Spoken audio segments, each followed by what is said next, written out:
كرة القدم العالمية في حداد بعد وفاة أسطورة كرة القدم الأرجنتينية دييغو أرماندو مارادونا اليوم عن 60 عاما جراء سكتة قلبية في ضواحي العاصمة بوينس آيرس. الخبر المحزن هز العالم بأسره.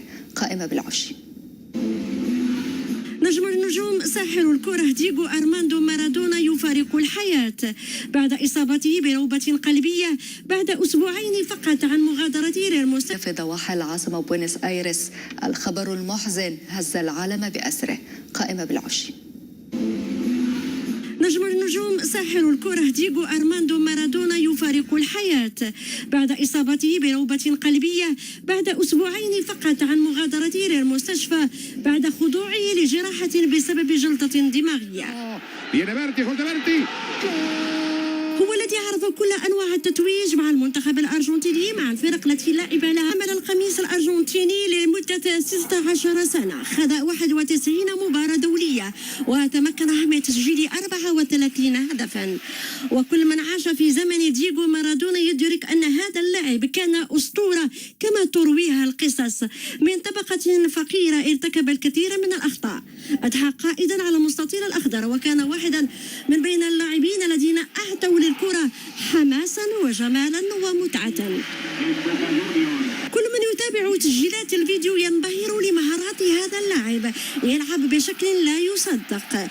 سجل برجله برأسه وبصدره وحتى بيده اللمسة السحرية لمارادونا التي أعطت الفوز بكأس العالم في سنة 1986.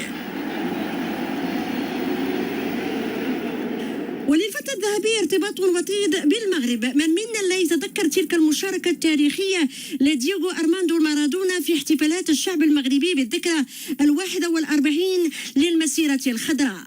المكان مدينة العيون، ملعب الشيخ الغضف. حضور متميز لدييغو مارادونا إلى جانب نجوم العالم والقارة الإفريقية شاركوا في تقديم لوحات من زمن الإبداع الكروي. Viva el rey, viva Marruecos, viva el desierto. هي صور ستبقى خالدة في أرشيف الرياضة المغربية عند كل عاشق ومحب لدييغو أرماندو مارادونا. منصات التواصل تفاعلت بشكل كبير مع خبر وفاة الأسطورة بمختلف اللغات. نعت الجماهير ولاعبو كرة القدم هذا اللاعب الذي لم تنجب الرياضة الشعبية الأولى في العالم مثيلا له. نودع اليوم بحزن كبير دييغو أرماندو مارادونا. وداعا دييغو.